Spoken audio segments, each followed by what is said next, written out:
നിങ്ങളുടെ ഇഷ്ട പരമ്പരകൾ എക്സ്ക്ലൂസീവായി സൺ നെക്സ്റ്റ് ആപ്പിലൂടെ തികച്ചും ഫ്രീ ആയി ഇപ്പോഴേ ആപ്പ് ഡൗൺലോഡ് ചെയ്യൂ. എന്താ മോളെ ഒരു മുന്നറിയിപ്പും ഇല്ലാതെ?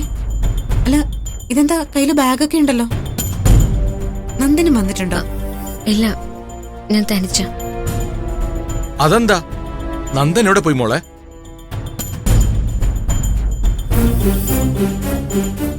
ശിവദാസങ്ങൾ എപ്പോ വന്നു? ഞാൻ വന്നിട്ട് കുറച്ചേരായി. അല്ല, നന്ദൻ എവിടെ? നന്ദന് കുറച്ച് തിരക്കുണ്ട്. ഞാൻ അമ്മയൊന്ന് കാണാൻ വേണ്ടി വന്നത്.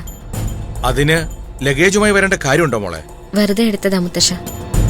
എന്നാ ഞാൻ മുറിയിലേക്ക് പോയിക്കോട്ടെ, ഒന്ന് റെസ്റ്റ് എടുക്കണം. വല്ലാത്ത ക്ഷീണം.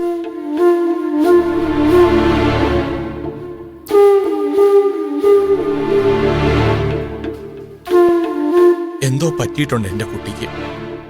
അതാ കൂടുതൽ ചോദ്യങ്ങളിൽ നിന്ന് ഒഴിഞ്ഞു മാറിയത്.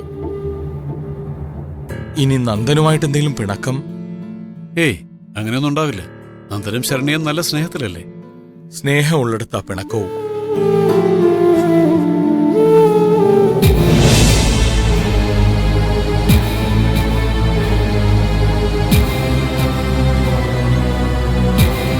മോളെ, എന്തു പറ്റിയ നമ്മ ചോദിക്കുന്നില്ല.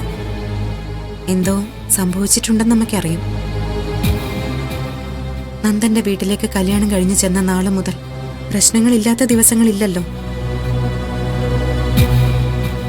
അമ്മേ, ഒന്നും നീ കാര്യമായിട്ട് അറിയിച്ചില്ലെങ്കിലും എല്ലാം ഞാൻ അറിയുന്നുണ്ടായിരുന്നു. എല്ലാ സങ്കടവും ഉള്ളിലൊതുക്കി ആരെയും ഒന്നും അറിയിക്കാതെ നടന്ന മോൾക്ക് ഇന്നിങ്ങനെ ഇവിടെ വരണമെങ്കിൽ നിനക്ക് സഹിക്കാൻ പറ്റുന്നതിനപ്പുറമായിട്ട് എന്തോ അവിടെ നടന്നിട്ടുണ്ട്. അത് ശരിയല്ലേ? അത് അമ്മ അറിഞ്ഞാൽ ഞാൻ വിഷമിക്കുമെന്നുള്ള ചിന്തയൊന്നും മോൾക്ക് വേണ്ട. പലതും കേട്ട് കേട്ട് എനിക്കിപ്പോ സന്തോഷവും സങ്കടവും ഒന്നും തിരിച്ചറിയാൻ പറ്റാത്ത അവസ്ഥയാണ്. അതുകൊണ്ട് മോള് പറയേ.